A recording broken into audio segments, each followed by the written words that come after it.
Hello everybody, welcome into Trackilicious. Hope you're doing well. Welcome to the Wednesday Multiclass Championship. Tonight we are at round 2 around Laguna Seca. The GT3s and the GT4s looking to take on this track in the middle of a dried up lake bed. And thank you for joining us tonight. We'll get to the action in just a second here. Joining us in the booth this evening is good friend of the program, Tyler Morgan. How are you doing this evening? Not doing too bad. Thankful to be just around, catching up on some good multi-class action. Dried up lake bed. I do believe that's Laguna. It's not my favorite track. I have a lot of trouble in the corkscrew and that one left-hand corner that you have to take at high speed. But other than that, it's a good track. I don't think we'll see very many overtaking opportunities, but I guess we'll see how it runs out.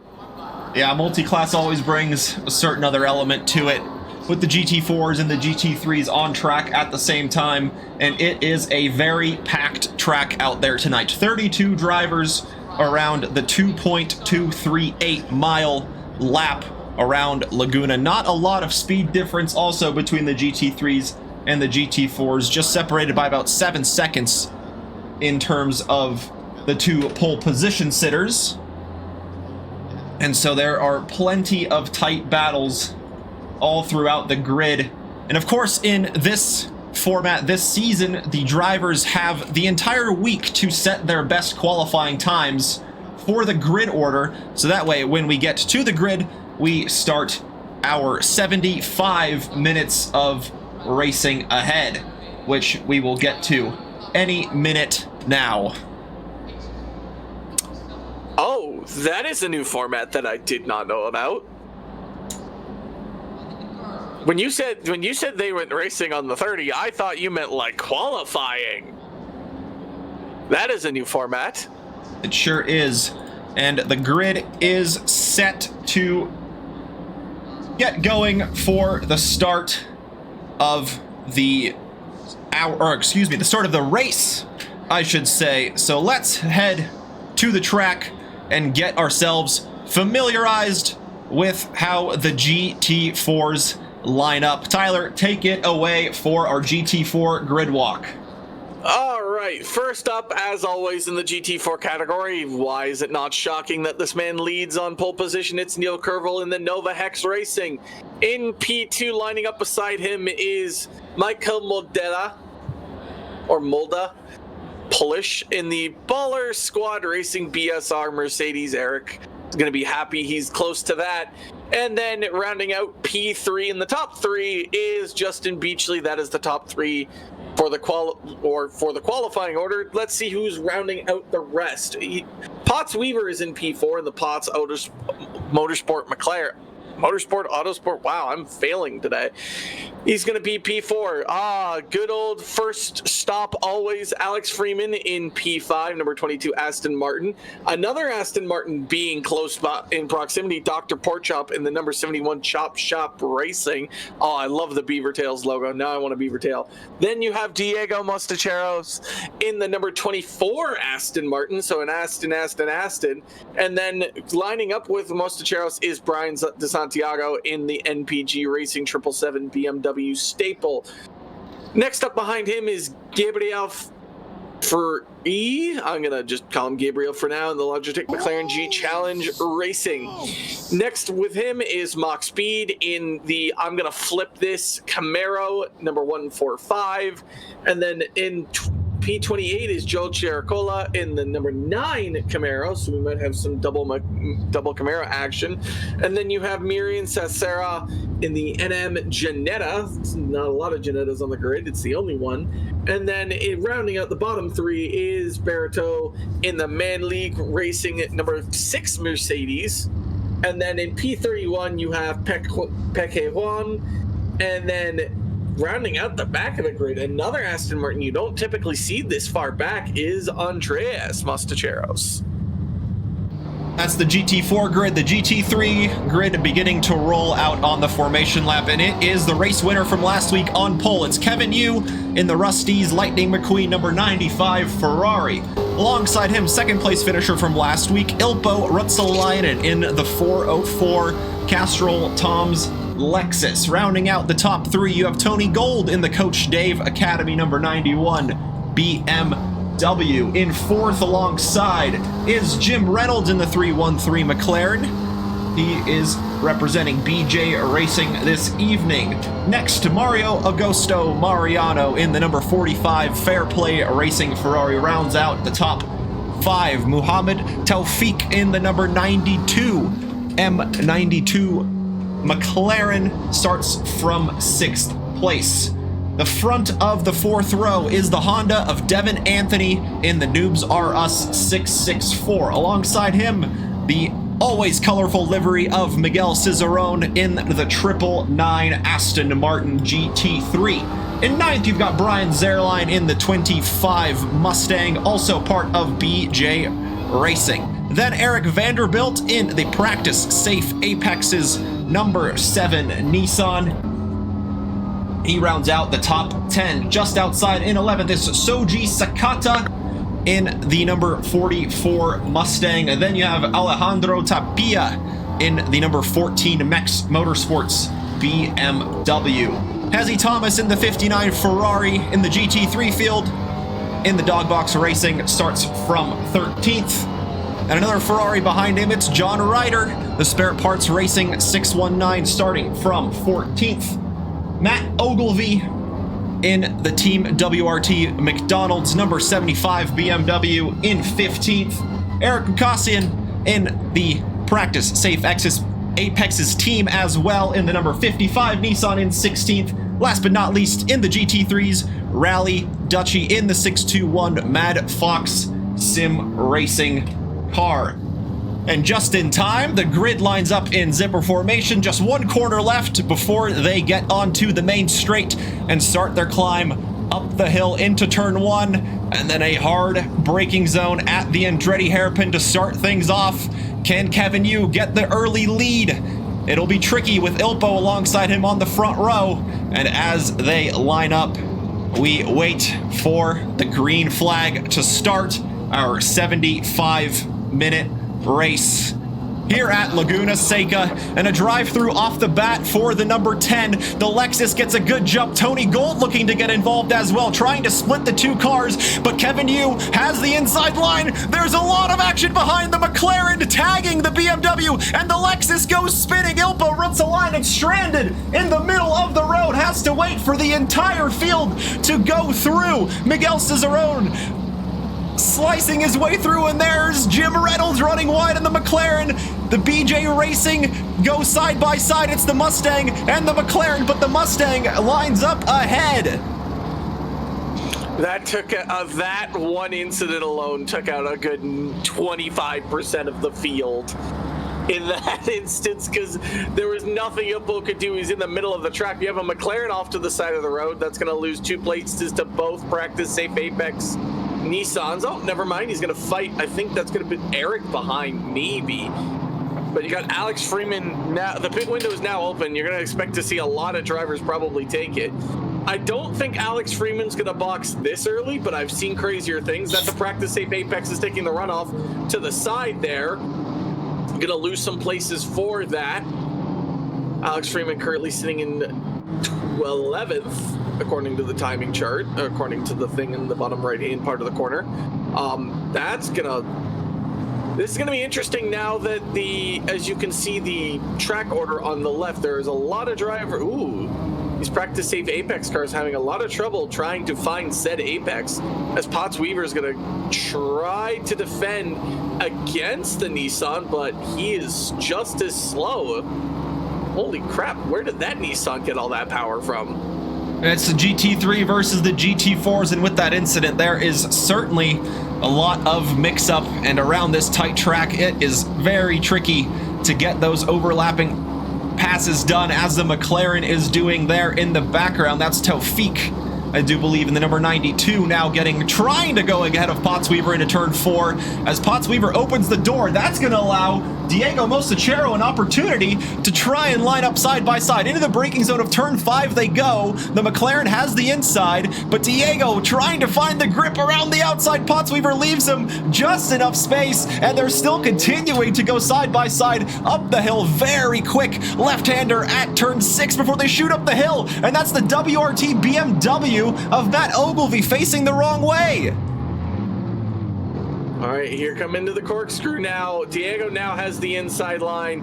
Pottsweaver does a little bit of a kind of a switchback maneuver trying to get back to the inside. He has it. Pottsweaver going to go down the inside of Diego and take that position back. But however, Diego gonna keep fighting, it seems, as this battle goes back and forth. Don't think this battle is going to end as we get into a heavy braking zone here just before the pit straight. Diego takes the inside. Potts goes around the outside trying to get the exit speed. And that is Andreas, or no, that's not Andreas coming in. I do believe that's Devin Anthony kind of slowly passing them as they go by. Yep. So Pottsweaver, Diego going into turn 1. Diego might hold the inside. Pottsweaver's going to hold the outside. They're going to play this back and forth because the corners are just going to keep switching. Pottsweaver's going to maybe take the inside here. Nope, he's just going to stand back and wait for now. Yeah, they were side by side for about half a lap there, but ultimately Diego Mostachero gets the position because Pottsweaver went a little bit wide at this corner there, and just before they approach that corner, pretty much side by side the whole way through the lap, and that is great to see. The rest of the GT4 field behind trying to catch up to these cars as Diego Mostachero now takes the final podium position in the GT4s.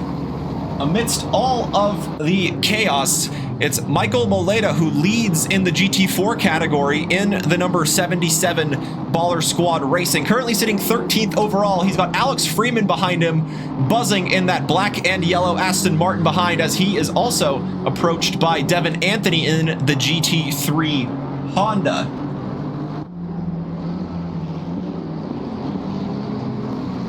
Up ahead in the GT3s, Kevin Yu has a pretty comfortable advantage over Mario Augusto Mariano, who sits in second place ahead of Jim Reynolds here, who finds himself in a podium position not too far off the Ferrari. And if the Ferrari continues to go wide like that, that might open up opportunities for the McLaren to make an easy overtake. So the reason you're probably, if you were just joining us now, if you're wondering why Kevin Yu is already 8 seconds up the road, we had a turn 1 incident that caused Ilpo to just magically vanish from, when I say magically vanish, I mean he spawned out of turn 1 and then just got absolutely collected in every incident known to mankind because he was parked in the middle of the road. Jim Reynolds, however, looking to try and find a chance on Mario. Pottsweaver and Diego are currently fighting it out for this final podium position, and it is a beautiful fight indeed. However, they're gonna have, this is where it's gonna get scary because of all the past incidences where you're gonna have GT3s and GT4s mingling a lot earlier than some people expected. That was the number 10. I think that was PK Juan. Yep. He's still gonna stop, go 30 to serve. If not, he will get disqualified.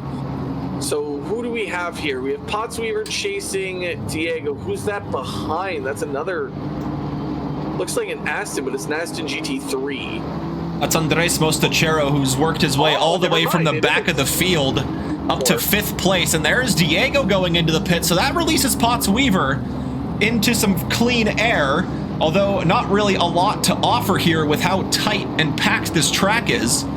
Aston's got this. No, never mind. He is in a McLaren GT4. Never mind. He's OP. Actually, no. The Aston's actually catching up with a little bit of a straight line speed slipstream. Is he going to make a move? Nope. Potts is going to defend the inside and just, oh, wait. He went a little deep. Oh, the move might have been there if he went just a hair bit more wide for Andreas. But he's going to have to hold behind Pottsweaver, and Pottsweaver is good enough to just get away. But it looks like, oh, Andreas is going to take the inside. Space is given. Oh, never mind. Pottsweaver had a little bit of a bad exit there. That's going to allow Andreas to actually get by Pottsweaver. So that's now third place for Andres in the GT4 category. Pottsweaver continuing to run wide, and Justin Beachley taking full advantage up to fourth, as he is going to try to challenge back to a podium position where he started. And there has been some dramas at the front of the GT3 field. Kevin Yu, with a slow lap a few laps ago, finds himself now in third, with Tony Gold pressuring him for that final podium position. Jim Reynolds did get through Mariano, so the number 313 McLaren in the lead of the race, with Mariano close behind and Kevin Yu also pushing on. But it looks like there's some damage to the front end of Lightning McQueen. There certainly is. Oh, he's probably spun then. It's just a question of where can he spin where he can get front end damage like that. Final corner. Maybe he spun on the corkscrew, the exit, and just went into the wall that's close by there. The 621 is pulled over. I believe that's Rally Dutchy. Yeah, he could have spun here and just went right into the wall. Number 10 has been disqualified for speeding in the pit lane. That's actually, like, unfortunate, but pretty impressive all in the same go. Kevin Yu has to defend from Tony Gold here. However, that BMW is going to be pretty good in the straight line, but in the corners, it's going to be very difficult to beat, as that is the 145 of Mach speed kind of playing a little bit of a blocker. This might allow Tony Gold the opportunity, and with the front end damage of Kevin Yu, it might be a little bit difficult to defend this. The BMW going to go round the outside. Kevin trying to defend the inside, almost blocking Tony Gold from trying to get the move done. A good defense by Kevin Yu, but Kuja, I think this is going to be all academic soon, especially with the front end damage from that Ferrari. Yeah, well, it's tricky to say, because Kevin Yu did have a good pace advantage. We saw it earlier on with how quickly he was able to pull away. So now with this damage, it will certainly be tricky for him to defend. And through these corners especially, the Ferrari not too heavily compromised, and luckily for Kevin Yu as well, not that many places where the straight line speed will suffer because of that front end damage. The fastest they'll probably end up going is down that back straight into the hairpin and up into the corkscrew. Kevin Yu having to defend. Tony Gold looking very aggressive in the BMW as he tries to chase down a podium position. So this is what Tony Gold passenger sees. Wow, that right side is nothing but roll cage, and that is Kevin Yu going into the pits. So that releases Tony Gold, and that is a car going off ahead of him. Is that the Ferrari of Mario? Yeah, that's Mariano running a little bit wide, holding on to second place position, but Jim Reynolds has escaped a little bit, 2.5 seconds up the road from the number 45 Ferrari, and of course still lots to play for. Some of the GT3s coming in for early pit stops, and there are the 2 mandatory pit stops throughout the 75-minute race as well to consider. So still lots to play for, as we have just completed only 10 minutes of racing so far. And one of the Nissans challenging Hezi Thomas for a move down the inside. That is the number 55 Practice Safe Apexes going through and into 8th place. Hezi Thomas is all the way up into top 10? My goodness. Does he have his wheel yet? No, he's still on the key, or not the keyboard, excuse me, the controller. The controller? I'm still waiting for that moment, dude. It's gonna be so much fun. Oh, that is a save. That might certainly was. Because that was very close to being a very moment there for our boss. But Beachley now going at Pottsweaver. I've noticed Pottsweaver is having a lot of trouble with his McLaren on the exits. It's just kind of bouncing. Yeah, if you hit the curbs just wrong, there's those big sleeping policemen protecting the inside. So if you hit those, certainly launches the car in the wrong direction. And we've seen him run wide on a few occasions, and like you said there, just really bumpy through turn number 5, and Justin Beachley can't quite take advantage. Not a heavy braking zone going into turn 6 as they shoot up the hill into the corkscrew. One of the better overtaking opportunities on this track if you can get a good run out of that corner, but Justin Beachley has to tuck in behind and look for another way by. 31 is causing a yellow flag. He's now finally getting on the move. Pottsweaver gonna go around the outside? Wait, when did Beachley get by Potts? Just now. Like literally. Oh, okay. I just didn't see the move. I've been like kind of looking at the yellow flag that's been on the screen. Oh!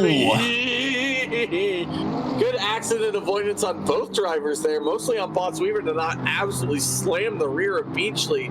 But I'm not a scientist, Kuja, but I think that might hurt his time. Oh, just a touch. But luckily for him, able to catch that car, and it's at a good place at the track where there is plenty of runoff to go deep and allow the car to escape kind of incident-free there.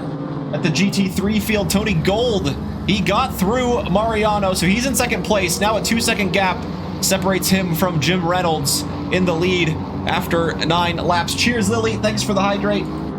Got some sparkling water here. Not tea? I have both, but water at the moment as there's a car exiting pit lane and Cicerone going down the inside of turn 2 at the Andretti hairpin gets ahead of the 619 Ferrari and into the top 5 goes the 999 Aston Martin. Speaking of tea, I think I have a drink upstairs that I need to go get, so you will have to hang on to this for now. I'll be like 2 minutes. Wait, hold on. Nope, Miguel Cicerone does not make a mistake there. I thought, ooh, what's that battle up ahead? That's Ezzy Thomas fighting with somebody. Yeah, it's with one of the GT4 cars. I think there's just a bit of an overlap there. Ezzy Thomas did come into the pits as well, so technically that was a pass for position, but it was on Dr. Porkchop in the GT4 Aston Martin as they go down the corkscrew. 59 feet of elevation change in that corner alone.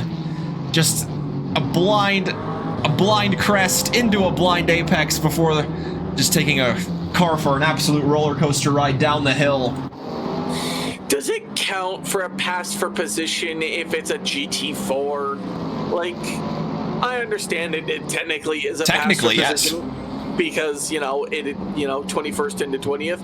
But, like, you're passing a GT4. Like, count it. They don't ask how, they ask how many, I guess, is the response you ask for that.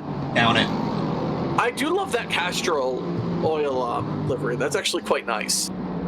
It is nice. So after Kevin Yu and Ilpa Ruotsalainen completing one pit stop each, there's a 15-second gap between the number 95 Ferrari and the 404 Lexus trying to get through the Mustang up in front.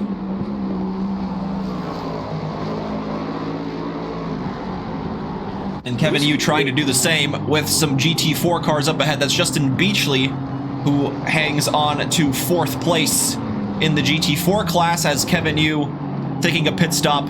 He sits a little bit down the order in the GT3s. I believe it's about 13th overall, but still none of the GT3 cars ahead have come into the pits for one stop yet.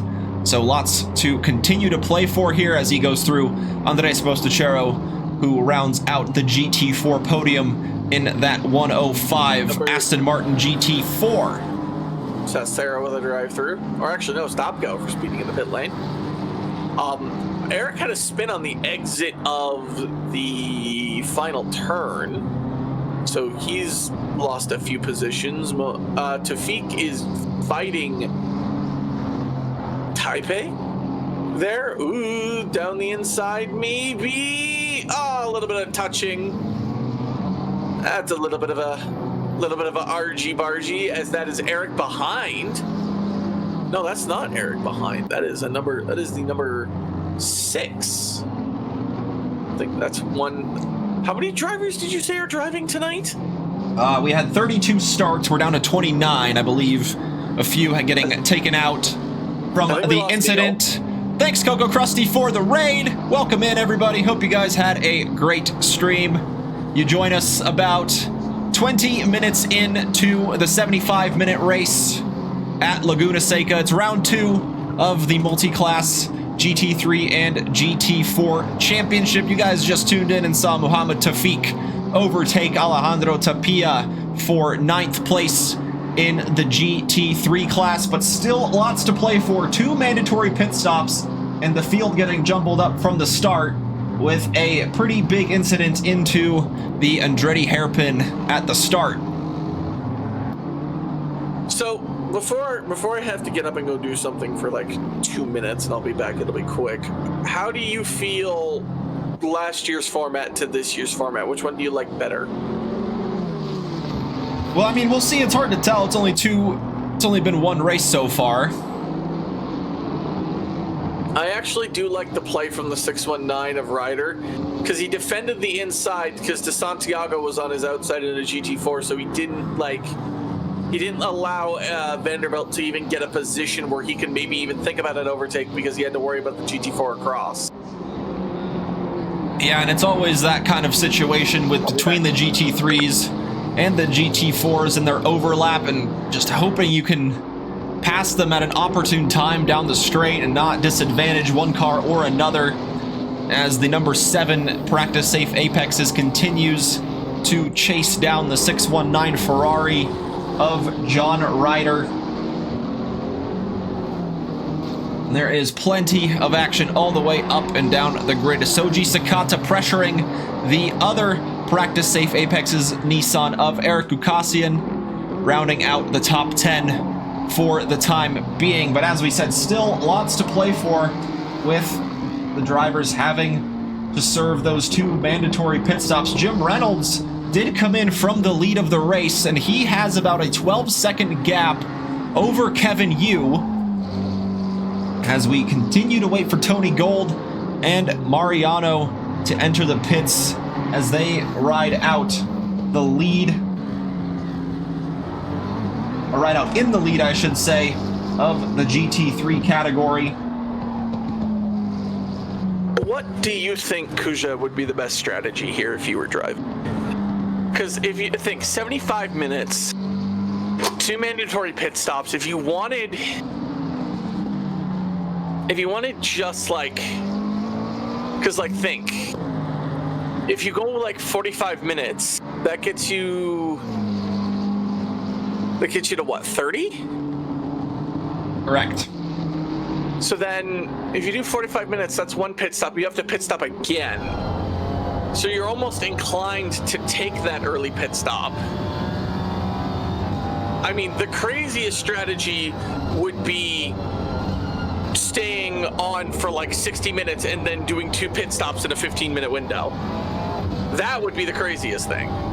Yeah, there is also that 25-second refuel timer, so there's no real advantage into going long, because there's no, I guess, pit stop advantage into just refueling a little bit. It's all locked in at 25 seconds. But I would think for me, the best strategy would to take the first pit stop kind of right around when you get to the GT4 cars up ahead.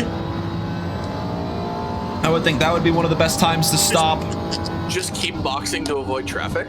Pretty much. Just box to avoid traffic, and then the second pit stop, just kind of go as long as you can, honestly, because you never know what can happen. This race, we know, will be dry from start to finish, but in other races throughout the season, the weather might be a little bit unpredictable, so there could be a rain shower here or there, so you certainly don't want to complete your pit stops before something that like that pops up, as John Ryder continues to defend from the Nissan behind, just not really letting him get close enough into any good overtaking opportunities, as there is the Ginetta off to the side there, allowing this battle now for a top 5 position, as some of the drivers ahead taking visits to the pit lane. I was about to say, yeah, I actually like your strategy there. I'd take a pit stop. Probably, yeah, just box to avoid traffic, and then just go long from there and see where the weather takes you. Yeah, that's actually not a bad idea, because it keeps your options open. You're not committed into something.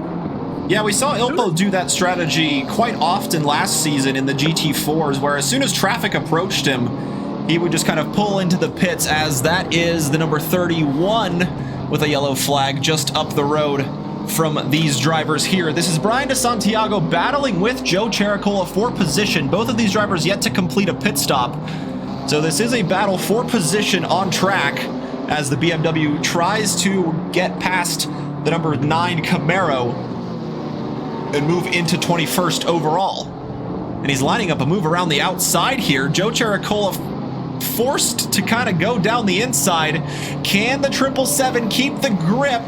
The track does twist a lot on itself, so he will have the inside into the next corner, gets a good drive out, and maintains a defensive line through turn 3, and he gets ahead. Joe Chericola will have to slot back and try and fight for that position into another corner. Very nice move and very well respect to both drivers there, not making all and being as about side by side as you can through that entire section without making contact. But let's see if DeSantiago can get away from Joe Chericola. That is the true thing. You can pass, but can you get away? Can you make it so that your opponent doesn't have the opportunity to get the position back?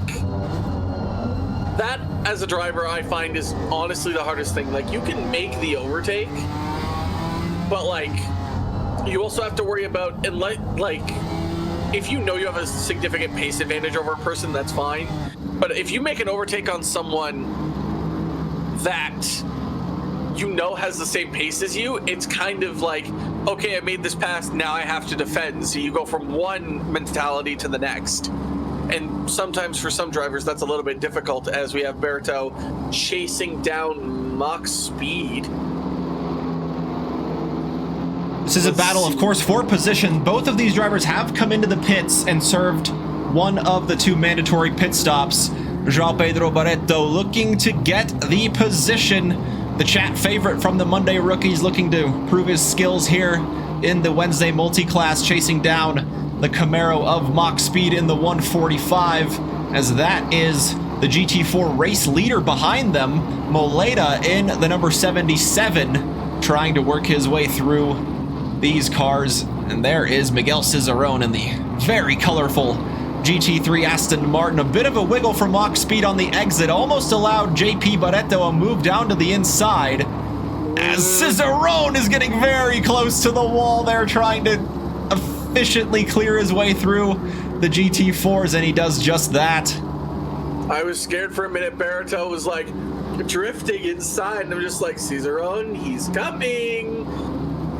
This might get interesting, because as you said, this is just blue flag. Okay, you know what? That's taking advantage of the blue flags. Oh, I love that move from Barritello. Mach Speed realizing blue flags are coming, slows down a little bit. Barreto uses that is Modella as a way to like get past Mach Speed. It's a little cheeky, but all is fair in love and racing, so I actually really like that move. Yeah, it was brilliant. He took full advantage of the faster car going through, and just Mach Speed couldn't close the door in time before another AMG was right inside.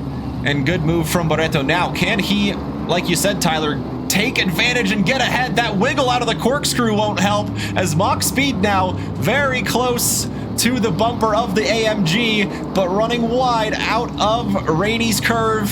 As they look to head back down the hill, JP Barreto goes wide and onto the sandy bits of the track. That will certainly slow the car down.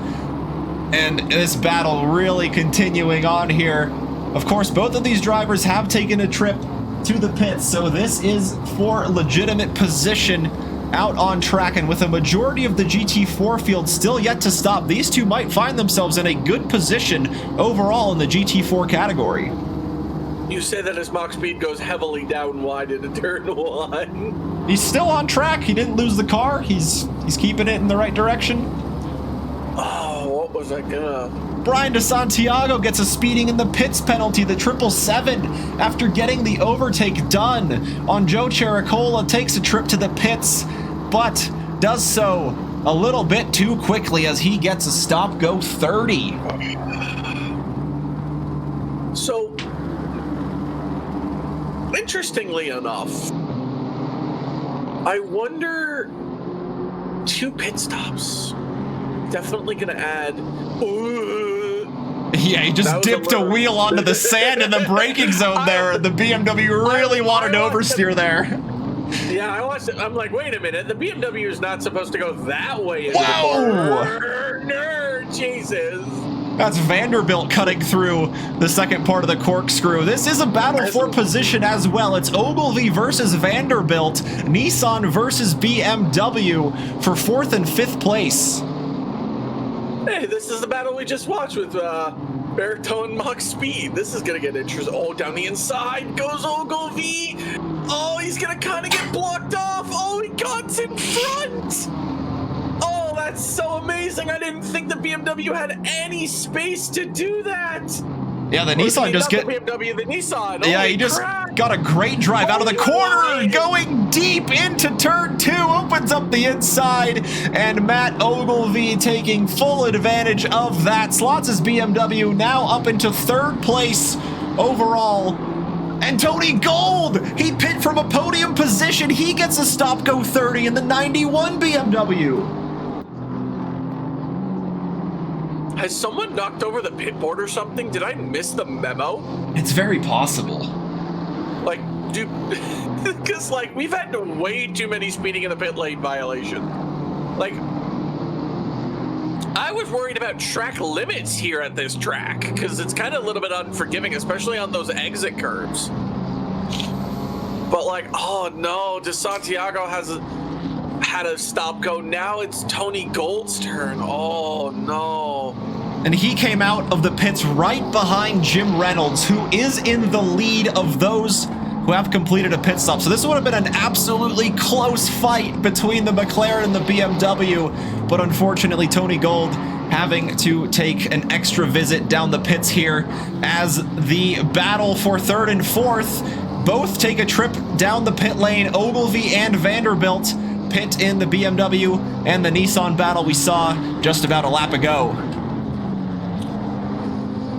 The number 14 now has a drive-through for speeding in the pit lane. The chat favorite number 14, Tapia, gets a drive-through for speeding in the pits, joining the long list of speeding violators here. This is going to be a long 30 seconds to sit and wait for Tony Gold. Gonna feel like forever. Fortunately for those serving the drive-through, the pit lane isn't terribly long before you are able to get back up to racing speed. The pit lane does exit kind of in a strange way. You don't enter onto the track before the hairpin. You take a slightly diverted hairpin to the inside of the corner and enter onto the straightaway before turn 2 and 3.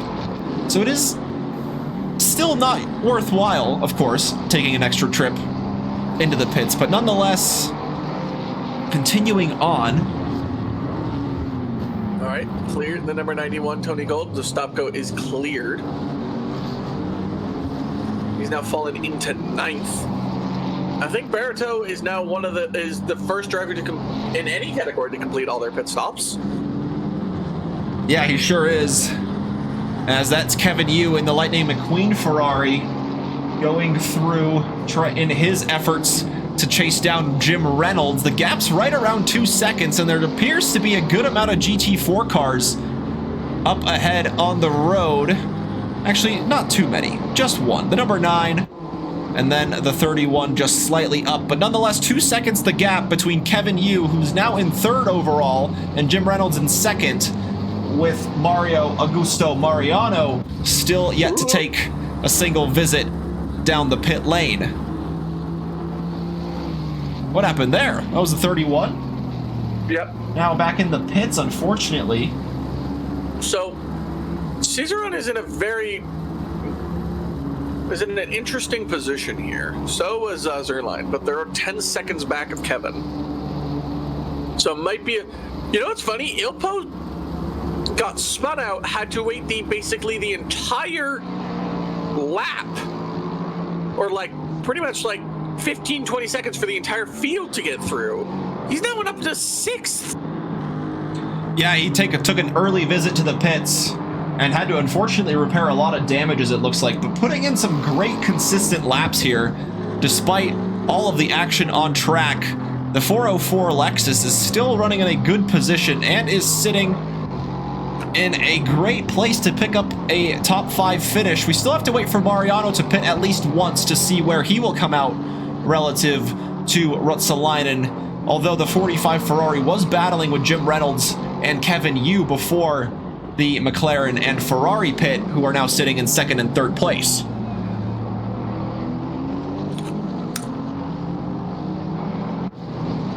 Yeah, the 5-head strategy of keeping all your pit stops till the end definitely doesn't work here, as we have Ogilvy taking on Hezzy Thomas. Ooh, the BMW on the exit a little bit squirrely. You can definitely tell Hezzy Thomas is on a controller because just how jank his movements are.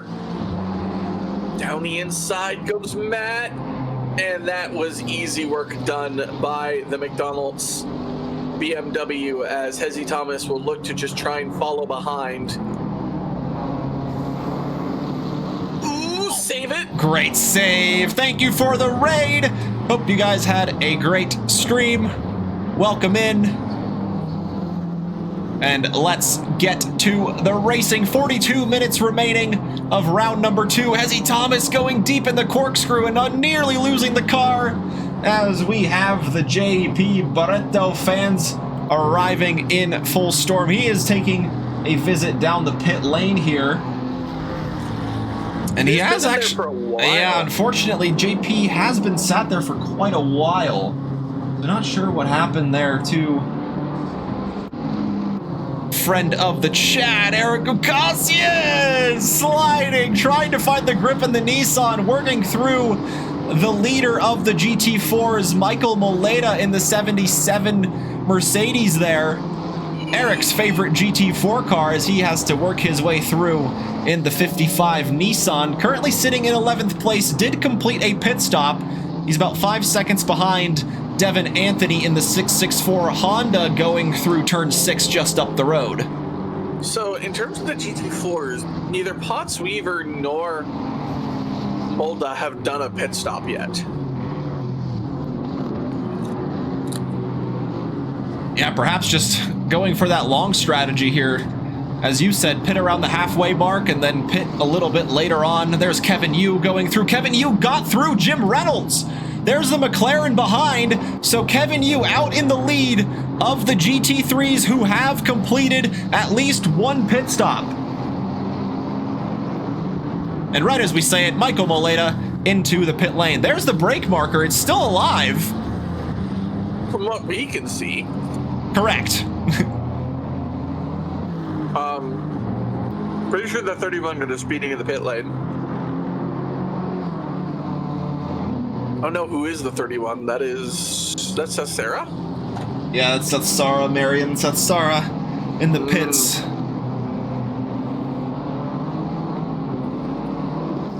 Tapia, after the drive-through, coming out in 13th, behind the sister BMW of Ogilvy, up ahead in 12th place. So not a bad position, all things considered, after the drive-through for Tapia. Continuing to push on. Not too big of a gap to Ogilvy, as those two have about an 8-second gap to Eric Gokasian in 11th place. Ilbo and Hezzy Thomas are taking their final pit stops. Same with Chericola. Tony Gold's gonna fight somebody here. It's gonna be Ryder. He's gonna have to go around the outside though. Ryder defends well. Doesn't go deep. Defends the inside. Tony Gold, the inside was open. They elected to try and go outside. Defended well by Ryder again. Yeah, we've seen it from a number of drivers there, just going deep into turn 2, trying to defend and just allowing the switchback move. But great job from the 619 Ferrari to keep it absolutely planted on the apex and not allow the BMW any room to go through, and continuing to do the same all throughout Sector 1. Yeah, it's kind of, again, as you said, the strength, the weakness of the Ferrari in the straight line isn't really compounded here all that much, and the straight line that we do have isn't very big. I thought the BMW was going to have a nice little helping hand there. Mariano is in the pits. The GT3 leader comes into the pits, as did the GT4 leader just about a lap ago. And Moleda comes out about 7 seconds ahead of Alex Freeman, the next driver down the road, who did complete a pit stop. So now that just leaves Potts Weaver in the lead of the GT4s. Tony Gold, a good move. He's taking the inside. I think this is academic here as long as he doesn't go deep.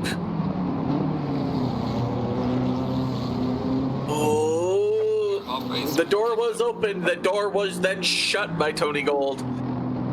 Getting the overtake done on Ryder, up now into P7 as they try and get as far away from they can from Ilpo, who has taken the final pit stop. Now, where does Kevin Yu come at? Oh, he's in P3. Yeah, Kevin Yu already going through turn 2 now. Same with Jim Reynolds. Will Mariano get ahead of Brian Zerline? I think he will be, as Zerline in the 25 Mustang just going through turn 2 now. Yeah, so he's a good fair bit clear. So it's still one pit stop to play for most of the drivers. 36 and a half minutes remaining. What will be the strategy going down to the end after the stop go 30? Brian DeSantiago on the tail of Chericola and getting through the number 9, but crucially, Joe Chericola already completing his 2 mandatory pit stops, so the number 9 Camaro is clear to push all the way to the end of the race. Oh, DeSantiago heavily over the curbs on the inside of 6, goes into the gravel, but keeps the car pointed and stable, and he is able to go and continue racing. Joe Chericola getting the position back as DeSantiago with a hair-raising moment out of turn 6. Yeah, the turn 6 curb is not very fun to anyone. Potts Weaver now taking one of the pit stops. Damn, he's fallen all the way down. He's out of the podium positions. Yeah, the GT4 field super tightly packed at the top there. You've got Moleda leading from Alex Freeman. He's going to be racing Beachley. Then you've got Andres Mostachero, who started from the back of the GT4 class. Will remind you, he is all the way up to 3rd place in that 105 GT4 Aston Martin, as Justin Beachley does get through and up into 4th place, meaning Potts Weaver in 5th, not too far behind Beachley. And I think that's the number 9. Okay, never mind. I thought there's another GT4 right behind him, but the one for position is ways back, so. Tapia in the pits to serve his final pit stop in the number 14 BMW, rolling out at a nice and chill 50 kilometers per hour out of the pit lane. We've had an incident up there. Oh, we sure have. The 45, the 59, maybe we can catch a replay of it in time? Certainly not, as that is the podium sitter. That is Andreas! Oh, that looked like a heavy impact too. His front end was completely gone. Oh no. So what's gonna happen now? Who's in the podium positions? Freeman and Beachley now are in the podium positions. Yeah, and I think the 45 of Mariano was involved as well, because Brian Zerline rounds out the podium positions, and Miguel Cicerone here in 4th place, trying to take that position away from the 25 Mustang. Hezzy Thomas, I think, was also involved, because he's now in the pits. Yeah, I think the 45 was involved as well, from what I think I saw. Eric's taking his final pit stop. Oh, that's going to suck for Andreas because he still had to pit too. And yeah. RTGing does not count as a pit stop. Ooh, what in the world is happening up here? Oh, that's just Dr. Porkchop letting all the GT3s past. Whoa! God, Cicerone trying to go through both of the Mustangs. He's made an overtake off that! That was not for position, because Zerline is in the Mustang up ahead. That was a GT3 Mustang ahead of them for blue flags. I believe that was the 44 of Sakata. As Miguel Cicerone tried to split the two of them into the corkscrew and just nearly losing the rear end for a slight second, able to keep it under control and getting through. Zerline, no, that's not long. The straights. I thought maybe he can get Zerline, but there's not enough straight. And also, it's a Mustang. That thing is literally built straight line speed.exe. It's literally a Williams. He lost the rear end. I just thought there was a GT4 car beside him, so his braking zone was all kind of screwed up. And then those two, because they were in a battle, braked early to both not hit each other, and Cicerone braked at the normal spot and just accident avoidance.exe. Oh, that's the gravel, Cicerone. You don't want that. Watch the curve on your left. Ooh. It is getting later in the day. It's almost 9 p.m. Track is now 19 degrees. Grip might be coming at a premium here, depending on how the tires are.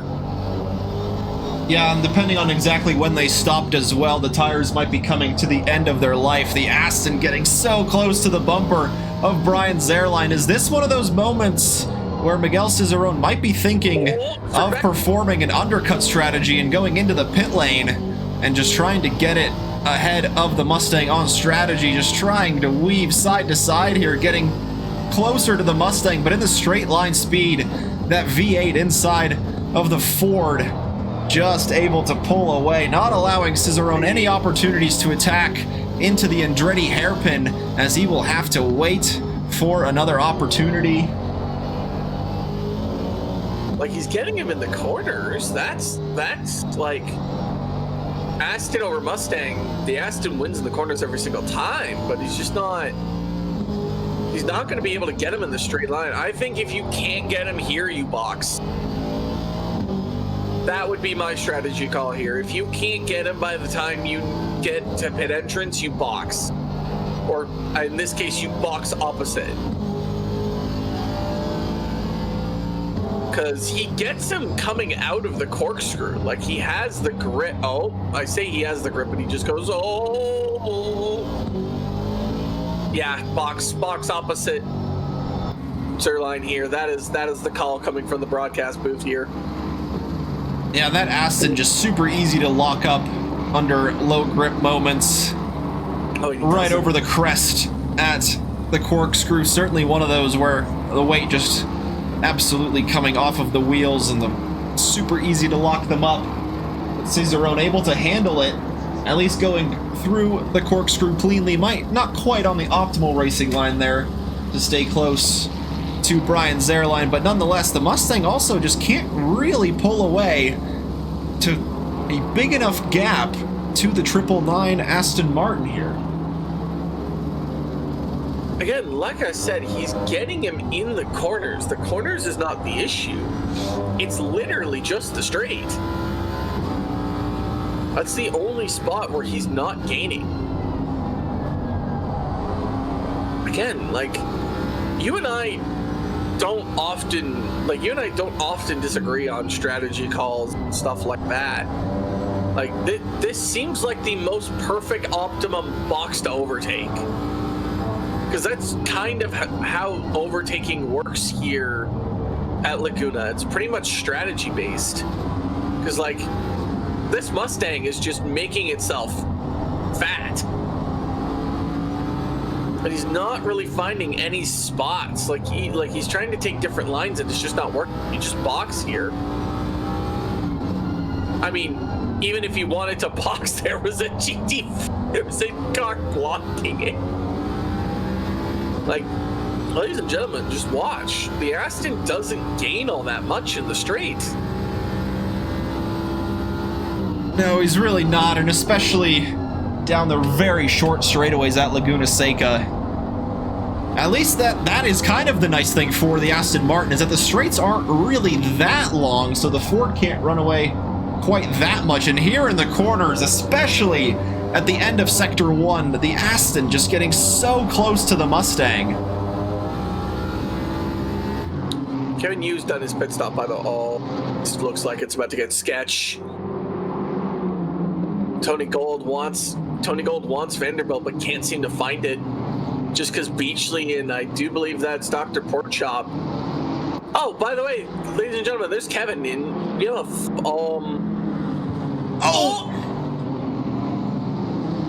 Bye, Dr. Porkchop.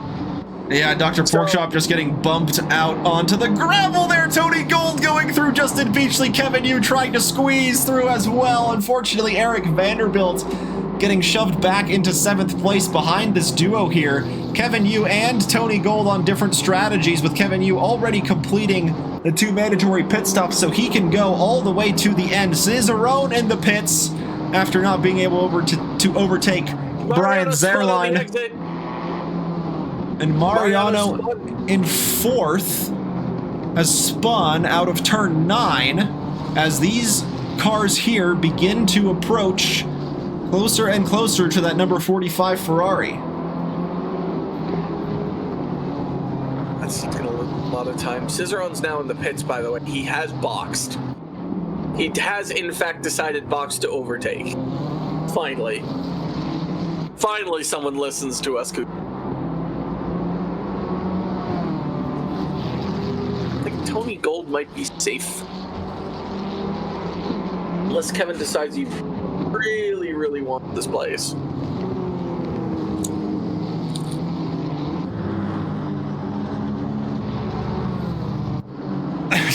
He'll certainly get it eventually once Tony Gold does eventually come into the pits. Cicerone replied to us, lol, in chat. Heck yeah. That's an active driver right there. Love to see it from Miguel as he is in the pits listening to our advice. Well done, Miguel. Hire us for your race engineer at any time you like. I charge a very low rate of nothing. I charge a low rate of 1 steeped tea. Yeah, you have to DoorDash a coffee to my house. I'm kidding. Oh, he's gonna dive with a corkscrew! What a move! Ilpo taking Ryder for everything that he's... There is a good chance Ilpo finds himself back in the top 5 here. It's very possible. He's already completed those mandatory pit stops. Ryder, who he just overtook, now coming into the pits to serve his final pit stop. You've got Eric Vanderbilt in 6th, and then the whole top 4 still yet to stop for their final stop after Jim Reynolds completing 34 laps. He maintains the lead of the race.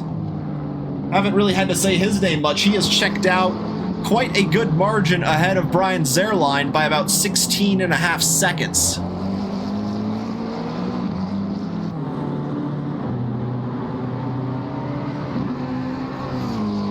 So think 25 seconds in the pits, stationary, plus probably what, 10 seconds moving? Oh, it's more than 10 15? for sure. It's probably closer to 20. So what? Especially considering that pit exit is a little bit narrow too. I'm not counting pit exit. I'm counting when you get to the, like... Oh, like limiter to limiter? Yeah, I think maybe what? Yeah, it's like 20 seconds probably. So you're looking at like a... I'd say probably round up to a 50-second pit stop. I think it's probably a fair call to make. So if he's almost 20 seconds ahead of Zerline, Mariano's like 8 seconds back of Zerline. Like, just trying to do the math is... Kevin Yu gets the track position on Tony Gold. He moves up into 4th, gets a little bit of clean air up front. There's Dr. Porkchop almost getting pushed out at the same corner. We saw it happen a few laps ago, but now the number 95 looks to take advantage of some clean air in front and get back into the race lead where he started from pole position. What to say, is he wanting to get bullied? Tony Gold into the gravel, but thankfully not too much into the gravel. So Alex Freeman in the lead of the GT4s, of those who have completed both of the mandatory pit stops, still waiting for Moleda, Beachley, and Potts Weaver to pit from the top 3 of the GT4 class, with their pit stops still yet to be decided. Alex Freeman was running up around those podium positions before all the drivers came in for at least one of their stops. Still 22 minutes left in the race. Lots can happen. oh, don't we know it? Anything can happen here, as DeSantiago is going to fight Porkchop now. Is Porkchop going to get bullied again? Oh, GT3 car coming in. Blocks DeSantiago's inside route. DeSantiago, the ever-patient driver, as Dr. Porkchop hopefully doesn't go off in the same spot. Nope. He's not going to get bullied off the track like he was before. There's no more boxing to overtake here. This is just straight battle for battle. I wonder... Mistake now. Nope, didn't work. Okay. I just wanted to see how well my my curse today, and they aren't that strong.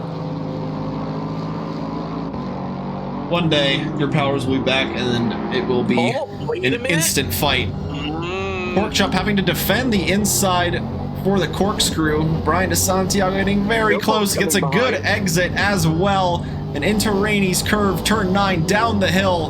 The Lexus trying to fight a way past, gets through the BMW, and slots in between Brian DeSantiago and Dr. Porkchop here, and going to the inside of the final and 11th corner of the track, clearing out the road. Who's spun there? That's the 959? Oh no, that's Miguel Cicerone! He's had it off. Oh no, he's come off at the corkscrew. Yeah, and it looked like there were a couple cars under yellow flags there, so maybe just getting involved with some multi-class, or just perhaps same class but GT3 car traffic. I think all those yellow flags were just slow. I didn't look like there was anyone that got too crazily involved. But yeah, you did call it earlier, though, that it's a great place for the Aston to lock up its tires. Yeah, it certainly is. And we have the 44 going slowly out of turn 6 as well. Number 91, Tony Gold. That's the second one. He came out of the pits in 8th place in the 91 BMW, but unfortunately he will have to take a 4th visit down the pit lane. Also, Zerline has pit.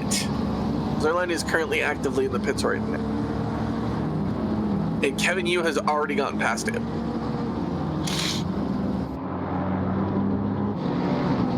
Doesn't look like the Aston of Cicerone is heavily damaged.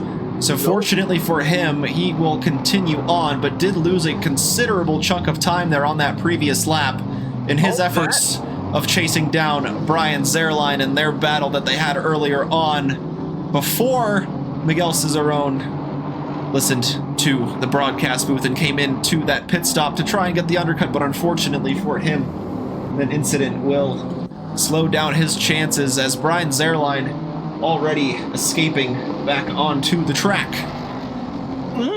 Wait a minute. I think... Is that a penalty? You'd have to ask a steward. Okay, because he did not take all of pit lane. Now, mind you, no one was around, as you can see from the lone 25 in there. Obviously, he didn't hit anybody, didn't cause an incident. But, how would would you rule that? It all just depends on what the rules say. If they say you can cross the line, then you can cross the line. If not, then you can't. Yeah, because he definitely did. He took a pit stop and didn't stay there. Is this GT3? Oh my goodness, he's found himself into P4. He actually might be fighting Jim Reynolds on exit here. Yeah, he certainly will be. The McLaren going down the inside there. You see the black, yellow, and silver car trying to defend a top 3 position, but just can't, and Ilpo Ruotsalainen. Back on the podium, are you kidding me?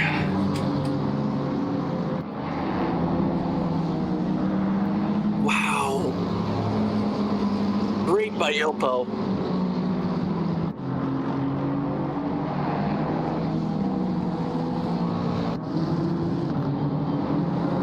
Stop go cleared by Tony Gold.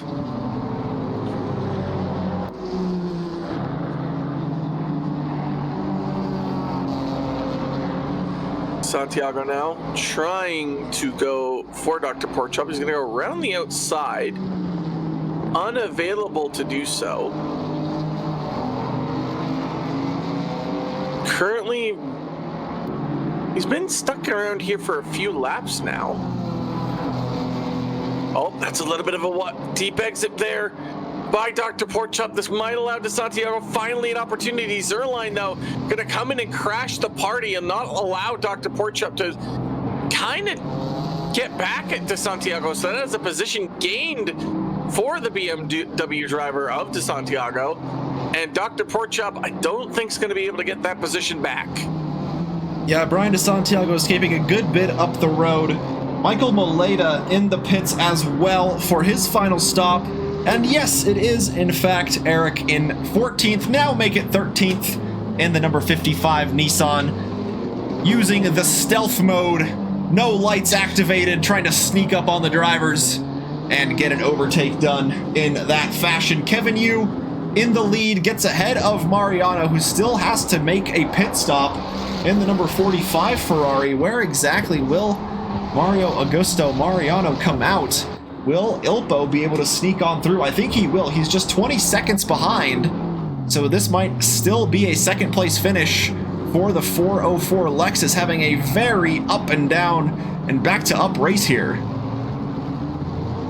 That is going to be actually insanity if he manages to get P2 after being basically spun out and backwards off of the first turn.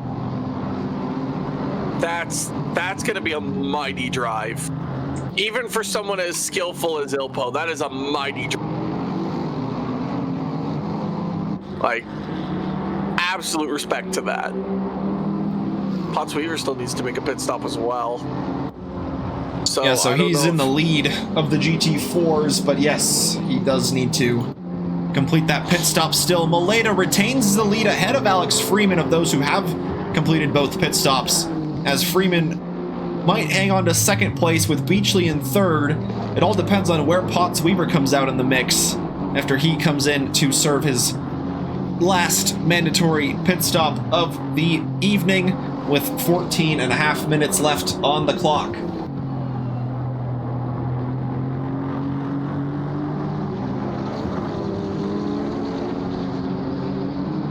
And he's going to take it here.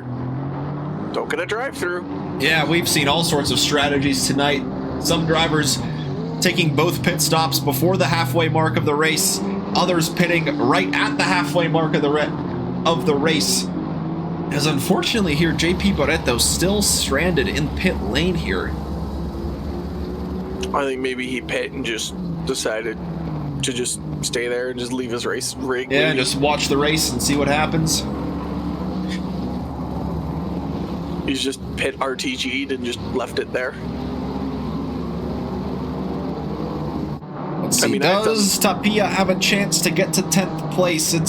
Anything is possible, but the gap is pretty sizable. It's about 20 seconds between the two BMWs battling for that final top 10 position, and Tony Gold approaching from behind as well in the number 91 after having to serve a stop go 30 on or just a few laps ago, I should say.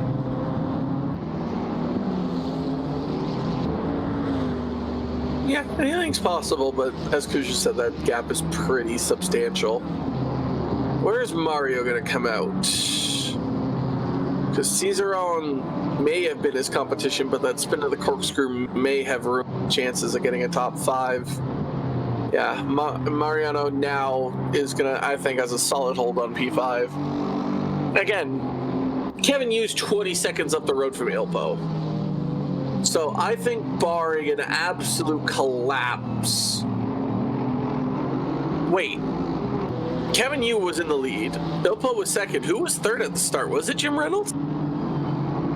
It might have been Jim Reynolds. Take a look here at how the standings. It was Tony Gold in third, and Jim Reynolds was in fourth on the second row.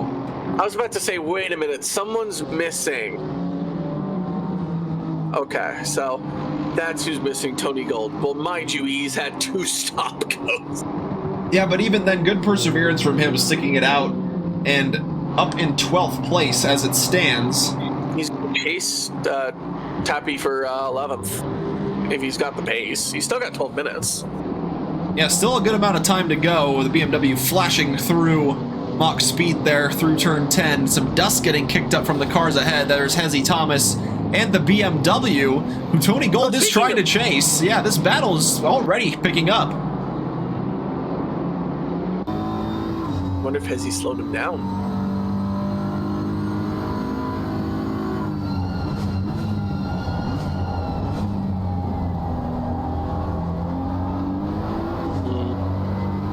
I'd say probably by like the 10-minute mark, you might get Tony Gold passing the number 14. There's a BMW in 12th, there's a BMW in 11th, and then there's a BMW in 10th. BMWs everywhere.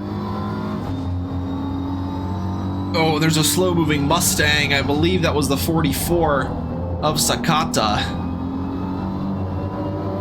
Oh, Tony Gold wiggling out of turn 5, trying to find all of the grip at the limit of the track, but just going a little bit over onto the sand, kicking up the rear tires, or spinning up the rear tires, I should say, thwarting his chances of getting closer to Alejandro Tapia in the 14 BMW for a 11th place finish.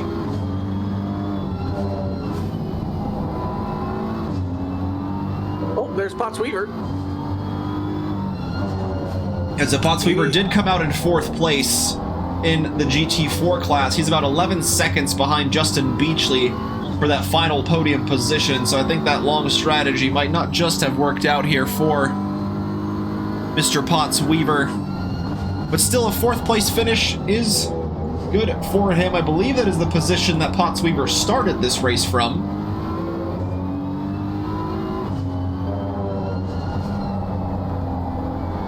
Who did they just pass? That also looked like Potts Weaver. Yeah, lots of McLarens on the... Or not lots, the 2 McLarens alongside each other. That was the 27 that they passed her. That was actually Potts Weaver. The actual Potts Weaver? The actual Potts Weaver. There's 2 Potts Weavers? No. What inception is this? Less than 10 minutes to go now. I don't know if, like, I kind of liked the other, because what? The other one was what? An hour? Oh, the Archie Barchie there. Yeah, Alejandro and... Go ahead. Yeah, they were just continuing to fight it out. Tapia with a good defensive posture there, not allowing Tony Gold through as the 91 continues to push on here, looking for that 11th place finish. Same machinery too, so you know it's all going to come down to setup and driver at that point. Turn 1 goes to Alejandro. Ooh. I thought maybe he was going to go a little bit deep there, but nope. Holds strong, holds firm.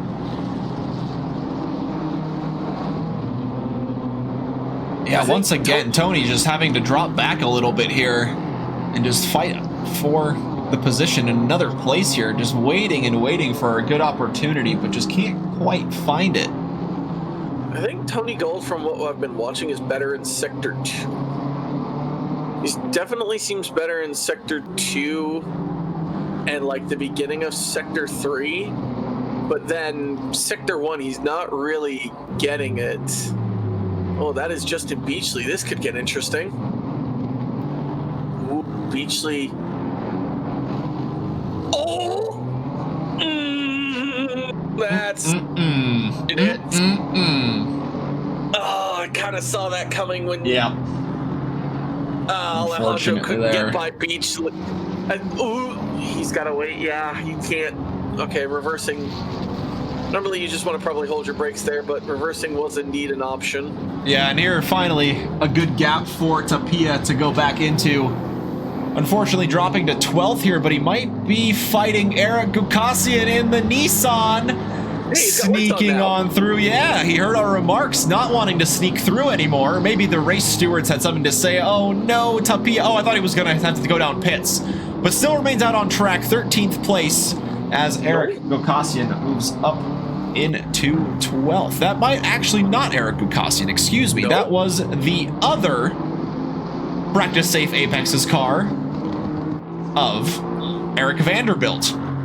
The two Erics putting on a good show in the Nissans. Vanderbilt up in 7th place, where the position matches the number. He was the one that got through Tapia, so that was not a move for position. So in fact, Alejandro does hold on to 12th.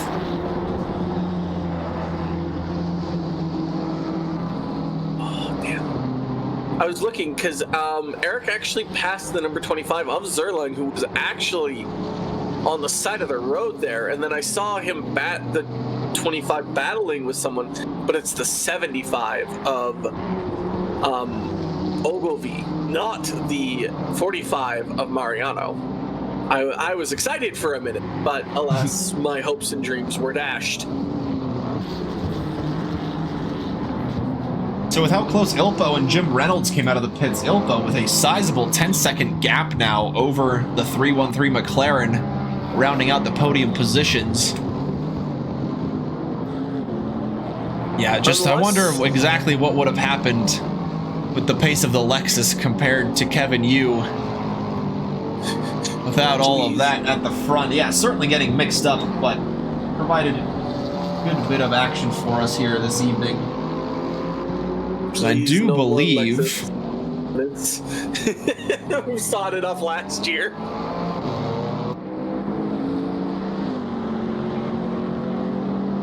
Elpo just dominates wherever he goes, apparently. Doesn't matter what class. He could be in an M2 car and somehow finish in the top 15.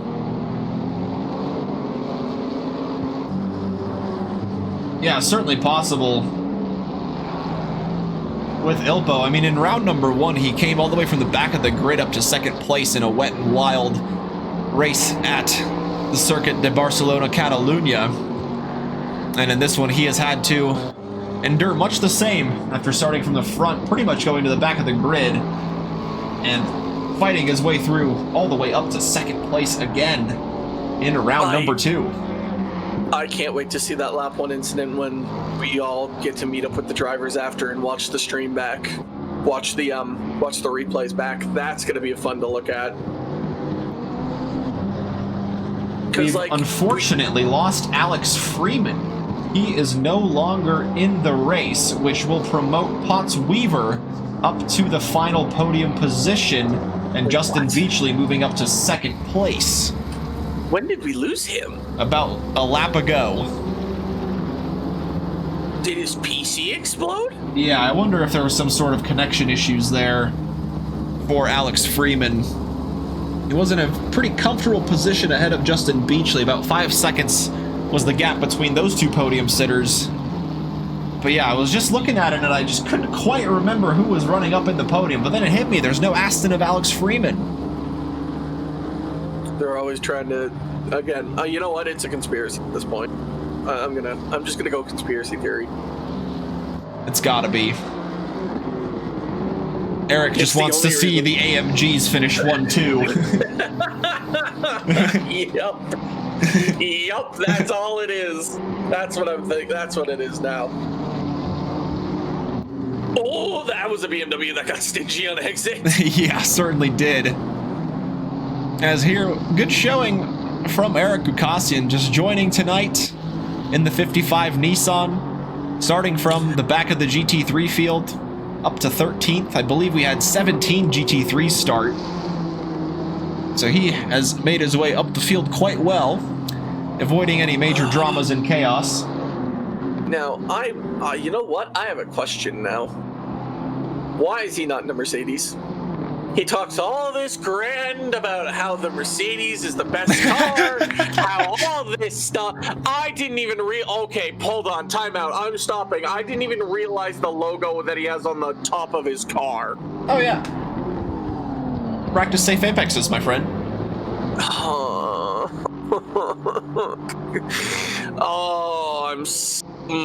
I don't want to get the stream banned. That's right. But yes. But yes. Going back to the original comment. Why is he not in a Mercedes? He talks all this grand stuff about, I think that's just the GT4 Mercedes, not the GT3s. You know what? We'll get clarification from the next stream for the viewers. We'll get the clarification because I need to know if it's specifically GT4 Mercedes that he's in love with, or if it's just all Mercedes in general. Yeah, definitely a point to clear up. Kevin Yu going to the inside of the final corner against Miguel Cicerone. And I think there will be 2 laps remaining unless Kevin Yu decides to slow down. He has a good margin to Ilpo behind, and he'll need to slow down by about 7 seconds in order to end the race on this lap.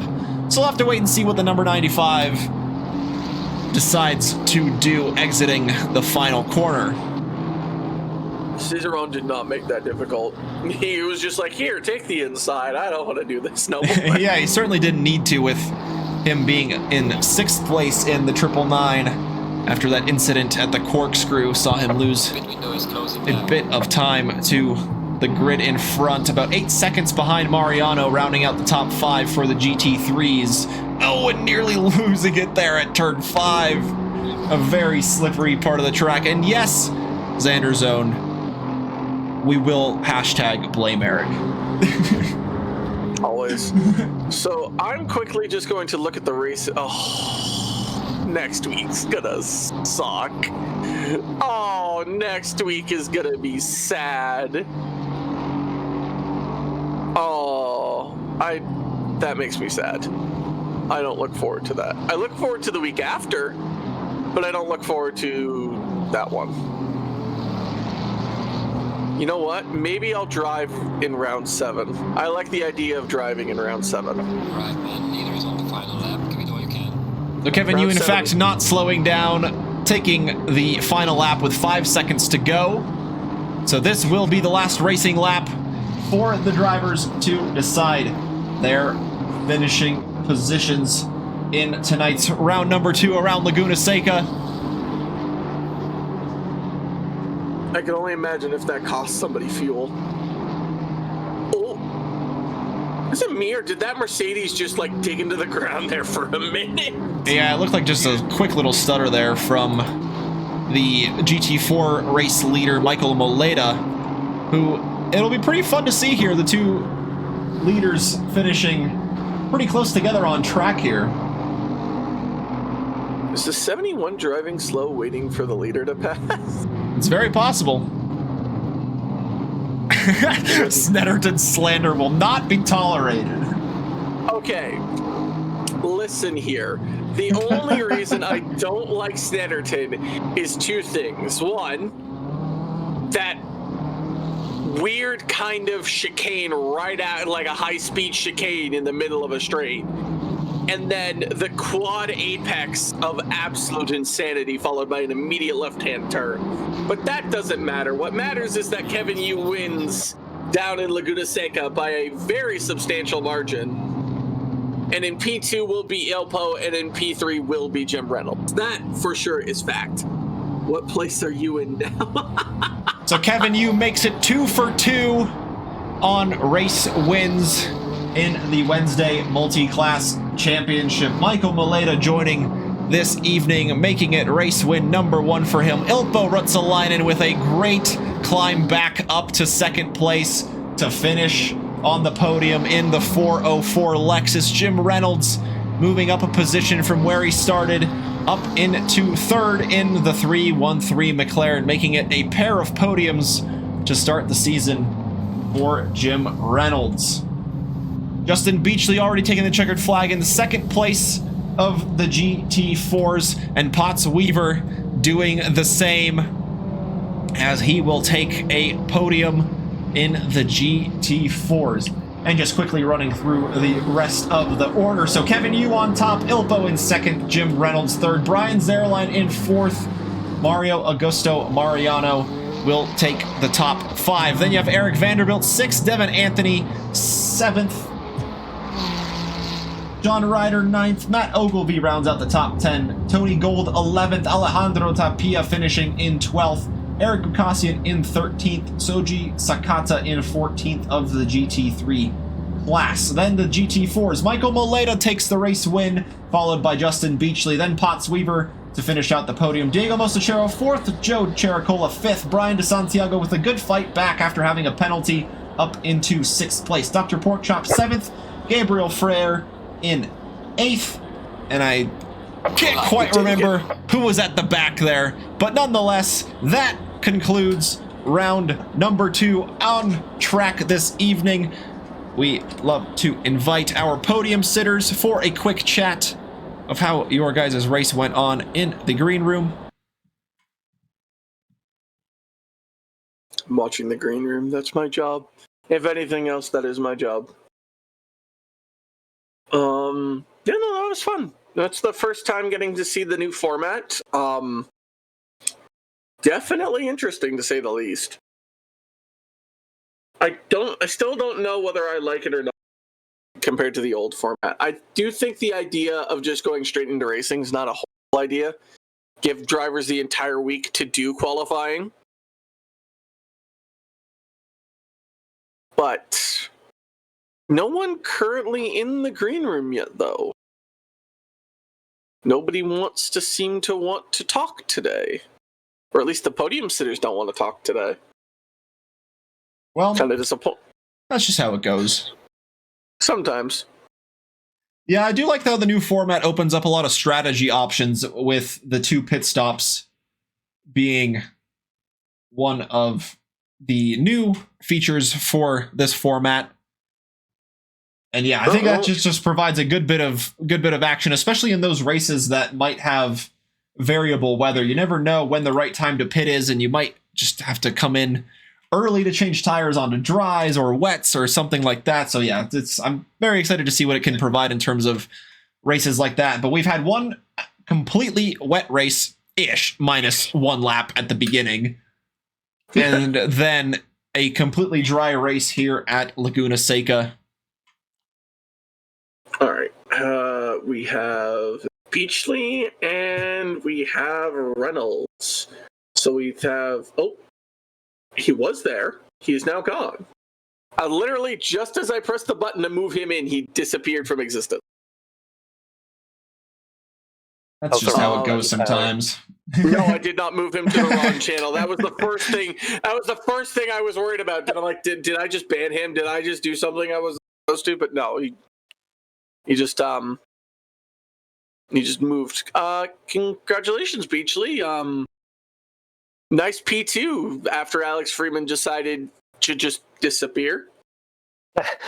Yeah, I know. Like, I was, kind of letting some GT3s by, and all of a sudden he disappeared, and I'm like, what happened? It would have been nice to have chased him down, possibly. Every time it seemed like I was getting close, I would either get held up by a GT3 or make a little mistake. So that would have been an interesting last few minutes, but after that race start, P2 is, I'll take it. That's my next question. What happened? Because the GT4s did not have any time. All they just see is Ilpo in the middle of the track. Yeah, it was, the seas kind of parted, and then there was a car perpendicular in front of me. I think I I ended up getting about 9 seconds of damage, I think, out of that. But yeah, Kerbal was beside slash in front of me and absolutely got destroyed a couple times, and that was the end of his race immediately. So yeah, it's unfortunate. You know, it would have been nice to see everybody make it through lap 1 and, you know, see what we would have done, because I think without the damage, I did have some decent pace compared to what I was practicing. So, you know, it would have been nice to have us a little bit closer together. But, yeah, I have no idea where P1 was. I'm assuming he just didn't get involved in any of that and managed to skate through. So, you know, good job to them. I wish I knew who it was, but they were so far ahead I couldn't see them on the relative. But yeah, it was a wild lap 1. I think that was kind of like that last season too, and just glad to have survived. Jim Reynolds, how was the race for you? It was good. Surprising after turn 2, they're at the hairpin. Managed to get through there with just a little bump and only 5 seconds of damage. Bump in the rear, I don't know who it was. I was busy watching ahead of me. After that, pretty uneventful till the traffic. You know, that can be a challenge, but it is what it is. Had a good race. Very happy with it. Kuja, any comments for either of them? Yeah, I was going to kind of ask the same there. What was kind of going through your mind in terms of the strategy calls there? On like, kind of not exactly when to pit, but did you have any sort of ideas of when you wanted to complete those 2 pit stops, or were you just kind of winging it for when to come in? I'm sorry, you asking me? Either one. Open to anybody. We'll start with you, Jim. Yeah, I did have a plan going in, run 12 or so laps until we caught the GT4 traffic, and then run a long middle stint and try to finish with a light fuel load, but I messed that up. I put too much fuel in the second stop, and I could have run another 21 laps at the end of the race. Oh, so that hurt. But, wow, yeah. Yeah, that will certainly hurt the weight on the car there for sure. Yes, it will. I wondered. I looked about 2 laps after my stop. I looked down. Why does this car feel so sluggish? Because I could run 40 more laps. That will do it. Yeah. when you go to put in like 25, but you put 120. I didn't put 100. I put 65 in, which was my first pit stop fuel load, and I'm just messed up. Rookie mistake. Oh, actually, we can ask them. Was the pit limit board taken out? I don't think it was. At least on my end, no. Okay, because a lot of people got drive-through and stop goes. Yes, yeah, they did. I think it's honestly a product of like the new format without having quali, because people like to practice their pit entries in qualifying, and I think like it happened a lot last week too. There were a ton of speeding penalties. And I think that might be part of the reason why. Because I know in practice I definitely blew the pit entry a couple times. So yeah, and a really short pit entrance. A few of these tracks have that. Last week, of course, too, the rain certainly didn't help slowing down into the pit lane as well. That's true. Beachley, what was your strategy? Well, originally, I kind of stuck to it, even though I had damage. I was going to go long the first stint, have like a slightly shorter middle, and I was going to take tires and finish out the race with a lighter fuel load, but my tires were kind of trashed after the first stint, so I ended up kind of switching that up and taking tires the first pit stop and then skipping them the second,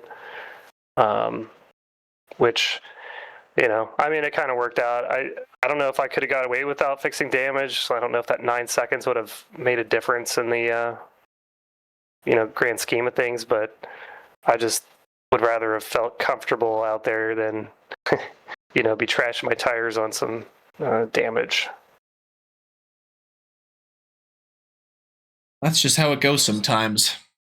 But yeah, the new format is providing a lot of action in terms of like the different pit stops and the strategies. A lot of drivers coming out behind some others who are different strategies, so the battling still is technically for position and all that. So it's leading up to a lot of exciting racing. It's been a lot of fun for the first 2 rounds, and yeah, like you said, if we can get a good, nice, clean turn 1, I think we should be in for quite a treat for the remaining, I guess, the remaining race or the remaining races in the season. Next week, Snetterton. Good luck to you both. Nice and tight track. Should be fun for some good multi-class action. Yeah, absolutely. Thanks, guys. Not a problem at Thank you. all. Thank you guys for joining us. And sorry, Alex, we like to reserve the interviews for podium sitters, but much appreciate you joining us for a quick chat. Hope to have you in the podium next week, so we can talk to you in person. Lots of support from the chat for lots of drivers. Thank you all for doing that as well. And lots to look forward to in the early stages of 2026. Round 2 complete here in the Wednesday multi-class. Tomorrow, the iRacing multi-class league going on in the in a similar format, I should say, with the GT3s and the GT4s. And on Friday, we've got the LMU Hypercar and GT3 Championship starting up with their 75-minute races going on for a full championship. Signups for that are open on SimGrid, and it's already a pretty full grid. So get yourself signed up, get into the grid, and it will be a lot of fun. Saturdays, we got a break, and then on Sundays, we go to the MX5 Cup in iRacing before taking it back to ACC for the GT4 Rookies Championship, and Tuesday to Le Mans Ultimate for the GT3 Sprint Racing. Thank you all for joining us. Thank you, Tyler, for joining us. It's been super fun commentating along and bringing the action to you guys. Hopefully we'll see you in the next broadcast, but until then, stay safe, and we will catch you next time.